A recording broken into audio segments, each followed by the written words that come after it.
एक बार एक teacher class में पढ़ा रहे थे। बच्चों को कुछ नया सिखाने के लिए टीचर ने जेब से 100 रुपये का एक नोट निकाला।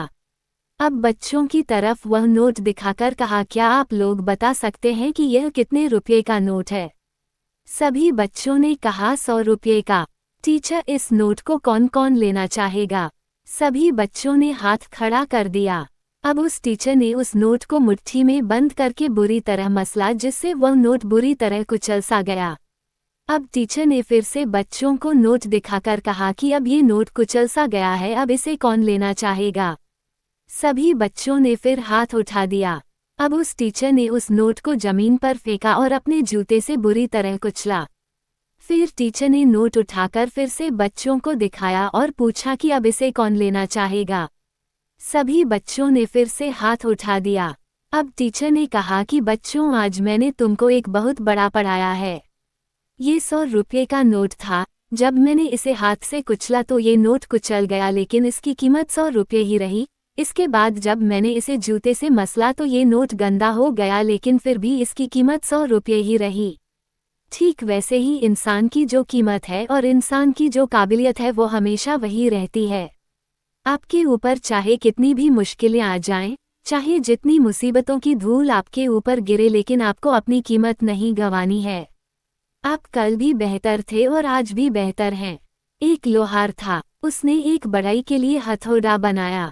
हथौड़ा बहुत ही सुंदर और मजबूत बना था। हथौड़े की सुंदरता और मजबूती देख बढ़ई ने सोचा, क्यों न लोहार से एक हथौड़ा और बनवा लूं। बढ़ई लोहार के पास गया और बोला, तुम मेरे लिए एक हथौड़ा और बना दो, लेकिन इस बार जो हथौड़ा बनाना वह पहले वाले हथौड़े से भी ज्यादा सुंदर होना चाहिए, और इसके लिए मैं तुम्हें मुंह मांगा इनाम दूंगा। लोहार ने बढ़ई की बात सुनी और विनम्रता पूर्वक कहा, नहीं, ये तो नहीं हो पाएगा। बढ़ई लोहार की बात सुनकर आश्चर्यचकित हुआ और बोला, आखिर क्यों? तुम्हें तो तुम्हारा मुंह मांगा इनाम मिलेगा, फिर तुम इसके लिए मना क्यों कर रहे हो? लोहार ने कहा, दाम की बात नहीं है, मैं जब भी कोई चीज बनता हूँ पूरी योग्यता और लगन के साथ बनता हूँ। आपके लिए हथौड़ा बनाने के लिए मैंने पूरी लगन और मेहनत से काम किया है। अब आप ही बताइए, मैं इससे अच्छा और सुंदर हथौड़ा कैसे बना सकता हूँ? अगर मैं आपकी बात मान लेता हूँ और कहता हूँ कि हाँ, मैं ये कम कर सकता हूँ, तो इसका मतलब ये होगा कि पहले वाले हथौड़े को बनाने में मैंने कोई कसर बाकी रख दी थी, इसलिए इस हथौड़े को मैं और भी ज़्यादा सुंदर बना सकता हूँ। लेकिन ये तो सत्य नहीं है। मैंने आपके लिए पहले ही पूरी ईमानदारी और लगन के साथ हथौड़े का निर्माण किया है। इसलिए कहने का तात्पर्य यह है कि किसी के लिए भी कोई भी कार्य करो तो उसे पूरे तन मन से, मेहनत से करो। उसे अच्छे से अच्छा बनाने में कोई भी कसर बाकी मत छोड़ो। ये कहानी है दो बच्चों की जो एक गांव में रहते थे। बड़ा बच्चा 10 साल का था और छोटा 7 साल का। दोनों हमेशा एक दूसरे के साथ रहते, एक दूसरे के साथ खेलते और एक दूसरे के साथ ही घूमते। एक दिन दोनों खेलते खेलते गांव से थोड़ा दूर निकल आए। अचानक खेलते खेलते 10 साल के बच्चे का पैर फिसल गया और वह कुएं में गिर गया और जोर जोर से चिल्लाने लगा। अपने दोस्त की आवाज़ सुनकर जब छोटे बच्चे को इस बात का पता चला तो वह बहुत घबराया। उसने अपने आसपास देखा और मदद के लिए चिल्लाया, लेकिन वहां आसपास कोई नहीं था जो उसकी मदद कर सकता था। अचानक उसकी नज़र पास ही पड़ी एक बाल्टी पर पड़ी, जिस पर एक रस्सी बंधी थी। उसने बिना कुछ सोचे वह रस्सी कुएं में फेंकी और अपने दोस्त को उस रस्सी को पकड़ने को बोला। अगले ही पल वह 7 साल का बच्चा उस 10 साल के बच्चे को पागलों की तरह कुएं से बाहर निकालने के लिए खींच रहा था। उस छोटे से बच्चे ने अपने दोस्त को कुएं से बाहर निकालने के लिए अपनी पूरी जान लगा दी। आखिरकार वह बच्चा अपने दोस्त को बचाने में कामयाब हुआ और उसने अपने दोस्त को कुएं से बाहर निकाल लिया। लेकिन उन्हें असली डर तो इस बात का था कि जब वो गांव जाएंगे तो उन्हें बहुत मार पड़ने वाली है। खैर, दोनों डरते डरते गांव पहुंचे और उन्होंने गांव वालों को खेलते खेलते कुएं में गिरने और रस्सी के सहारे छोटे बच्चे द्वारा बड़े बच्चे को बाहर निकालने वाली पूरी बात बता दी। लेकिन गांव वालों ने उनकी बात पर विश्वास नहीं किया और हंसने लगे कि आखिर एक 7 साल का बच्चा एक 10 साल के बच्चे को रस्सी के सहारे कुएं से बाहर कैसे निकाल सकता है। लेकिन वहां मौजूद एक बुजुर्ग ने उन बच्चों की बातों का भरोसा कर लिया। उन्हें सब करीम चाचा कहते थे। करीम चाचा गांव के सबसे समझदार बुजुर्गों में से एक थे। गांव वालों को जब करीम चाचा के बच्चों की बात पर विश्वास करने की बात पता चली तो सब इकट्ठे होकर करीम चाचा के पास पहुंचे और बोले, चाचा, हमें तो बच्चों की बात पर यकीन नहीं हो रहा है, आप ही बता दो कि ऐसा कैसे हो सकता है। गांव वालों की बात सुनकर करीम चाचा बोले, बच्चे बता तो रहे हैं उन्होंने ये कैसे किया। बच्चे ने कुएं में रस्सी फेंकी और दूसरे बच्चे को ऊपर खींच लिया। गांव वालों को कुछ समझ नहीं आ रहा था। कुछ देर बाद करीम चाचा मुस्कुराए और बोले, सवाल ये नहीं है कि बच्चे ने ये कैसे किया, सवाल यह है कि वह ये कैसे कर पाया। और इसका सिर्फ एक जवाब है कि जिस वक्त वह बच्चा ये कर रहा था उस वक्त उसको वहां ये बताने वाला कोई नहीं था कि तू यह नहीं कर सकता। यहाँ तक कि वह बच्चा खुद भी नहीं। तैमूर के दुश्मनों ने तैमूर का पीछा किया तो वह घने जंगलों में भाग गया और पहाड़ों में एक खंडहर में शरण ले ली। थकावट के कारण वह वहीं लेट गया। तभी उसकी नज़र एक चींटी पर पड़ी। वह देखता है कि एक चींटी एक चावल का दाना मुंह में दबाकर दीवार पर चढ़ रही है, फिर वह दाना नीचे गिर जाता है। अगली बार चींटी फिर उस दाने को लेकर दीवार पर चढ़ती है और इस बार वह खुद नीचे गिर जाती है। ऐसा कई बार होता है, कभी वह चावल का दाना नीचे गिर जाता है और कभी वह चींटी। तैमूर लेटा लेटा उस चींटी के प्रयासों को गिनता रहता है। वह चींटी 16 बार चावल के दाने को ले जाने में असफल होती है, लेकिन 17वीं बार वह उस दानों को ले जाने में सफल हो जाती है। तभी तैमूर को झटका लग और वह फिर से अपने दुश्मनों से लड़ने के लिए युद्ध क्षेत्र में आ गया। वह लगातार अपने दुश्मनों से लड़ता रहा और एक दिन सफल हो गया। इसलिए दोस्तों, असफलता से हमें घबराना नहीं चाहिए, वरन असफलता से सीख लेकर हमें आगे बढ़ना चाहिए। इसीलिए कहा गया है, गिरो, उठा और आगे बढ़ो। एक बार एक राजा ने अपने राज्य के सबसे कुशल कारीगर को महल में बुलाया। राजा कारीगर की कला से बहुत प्रभावित था। उसने कारीगर को दरबार में बुलाया और कहा, तुम हमारे लिए राज्य का सबसे सुंदर महल बनाओ। हमारे पास धन को कोई कमी नहीं है, तुम जितना धन मांगोगे उतना तुम्हें मिलेगा। कारीगर कुशल तो था, लेकिन उसे अपनी कला का घमंड आ चुका था।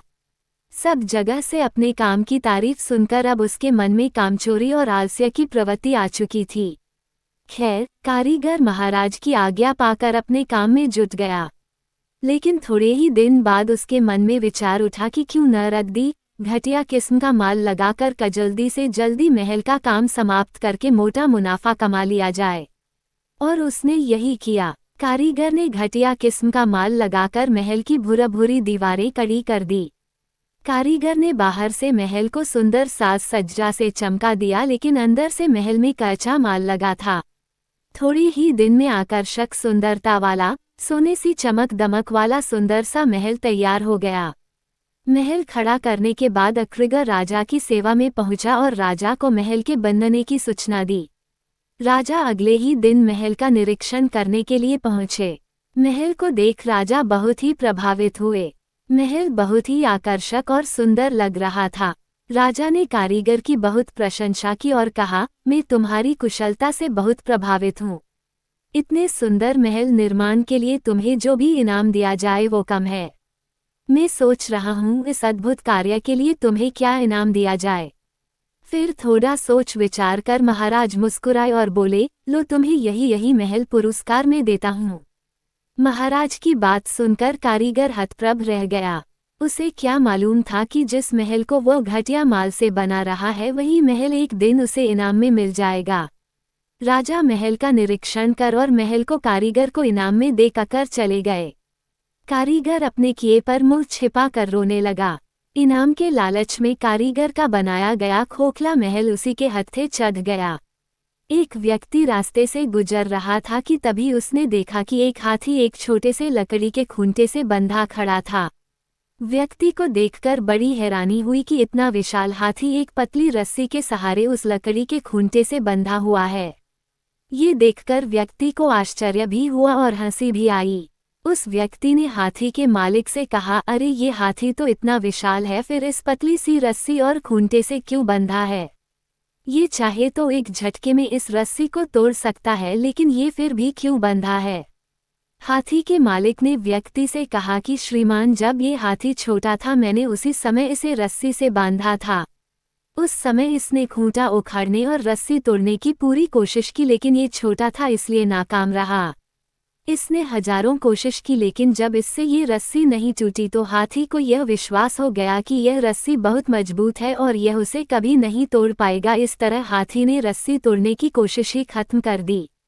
आज ये हाथी इतना विशाल हो चुका है, लेकिन इसके मन में आज भी यही विश्वास बना हुआ है कि यह रस्सी को नहीं तोड़ पाएगा, इसलिए यह इसे तोड़ने की कभी कोशिश ही नहीं करता। इसलिए इतना विशाल होकर भी यह हाथी एक पतली सी रस्सी से बंधा है। दोस्तों, उस हाथी की तरह ही हम इंसानों में भी कई ऐसे विश्वास बन जाते हैं जिनसे हम कभी पार नहीं पा पाते। एक बार असफल होने के बाद हम ये मान लेते हैं कि अब हम सफल नहीं हो सकते और फिर हम कभी आगे बढ़ने की कोशिश ही नहीं करते और झूठे विश्वासों में बंधकर हाथी जैसी जिंदगी गुजार देते हैं। रावण द्वारा सीता हरण के बाद भगवान राम रावण से युद्ध करने के लिए और लंका तक पहुंचने के लिए सागर पर पुल बंधवा रहे थे। भालू, बंदर बड़े बड़े पत्थर उठाकर समुद्र में डाल रहे थे। तभी भगवान राम की दृष्टि एक गिलहरी पर पड़ी। गिलहरी बालू में लौटती, जिससे उसके शरीर पर बालू के कुछ कण चिपक जाते थे। फिर वह उन चिपके हुए कानों को पुल पर जमे हुए पत्थरों पर गिरा देती थी। ये देखकर भगवान राम आश्चर्यचकित हुए और बड़े प्यार से गिलहरी के पास जाकर उसे हाथ में उठाया और उससे पूछा, ये तुम क्या कर रही हो? प्रभु राम का स्नेह पाकर गिलहरी बोली, इस पुनीत कार्य में बंदर भालू तो बड़े बड़े पत्थर उठाकर पुल का निर्माण कर रहे हैं। मैं छोटी सी गिलहरी भला इतने बड़े पत्थर कैसे उठा सकती हूँ, इसलिए बालू के छोटे छोटे कण उठाकर इस कार्य में अपना योगदान दे रही हूँ। आप एक अच्छे काम के लिए निकले हैं और अच्छे कार्य में तो सहयोग करना ही चाहिए। गिलहरी की बात सुनकर भगवान राम बहुत प्रसन्न हुए। कहा जाता है कि गिलहरी के कार्य से प्रसन्न होकर भगवान राम ने स्नेहता से उसके शरीर पर अपना हाथ फेरा था और आज भी गिलहरी के शरीर पर जो धारियां दिखाई देती है वह भगवान राम की उंगलियों के निशान ही है। इसलिए हमें ये कभी नहीं सोचना चाहिए कि हमारा योगदान कितना बड़ा है। किसी भी अच्छे कार्य के लिए जितना और जैसा भी हम कर सकते हैं वो हमें अवश्य करना चाहिए। उस बालक का मन विद्यालय में नहीं लगता था। विद्यालय में वह और छात्रों के द्वारा मंदबुद्धि कहलाता था। कक्षा में भी वह बालक सबसे पीछे रहता था। उसके अध्यापक भी उससे नाराज रहते थे, क्योंकि उसकी बुद्धि का स्तर औसत से भी नीचे था। कक्षा में भी उसका प्रदर्शन हमेशा निराशाजनक ही होता था। अपने दोस्तों एवं सहपाठियों के बीच वह उपहास का विषय था। विद्यालय में वह जब कि प्रवेश करता उस बालक पर चारों ओर से व्यंग और बाणों की बौछार सी होने लगती। इन सब बातों से परेशान होकर तंग आकर विद्यालय जाना ही छोड़ दिया। एक दिन वह बालक मार्ग पर यूं ही चलता हुआ जा रहा था। चलते हुए उसे जोरों की प्यास लगी। वह इधर उधर अपनी प्यास बुझाने के लिए पानी तलाशने लगा। अंत में उसे एक कुआं दिखाई दिया। वे वहां गया और अपनी प्यास बुझाई। वह चलता चलता काफी थक गया था, इसीलिए पानी पीने के बाद वहीं बैठ गया। तभी उसकी नज़र पत्थर पर पड़े उस निशान पर गई, जिस पर बार बार कुएं से पानी खींचने के कारण रस्सी के निशान पड़ गए थे। वह मन ही मन सोचने लगा कि जब बार बार कुएं से पानी खींचने से पत्थर पर निशान पड़ सकते हैं तो निरंतर अभ्यास से मुझे भी विद्या आ सकती है। उसने अपने इस विचार को गांठ बांध लिया और पुनः विद्यालय जाना शुरू कर दिया। उसकी लगन देखकर अध्यापकों ने भी उसका भरपूर सहयोग किया। उसने मन लगाकर कठिन परिश्रम किया।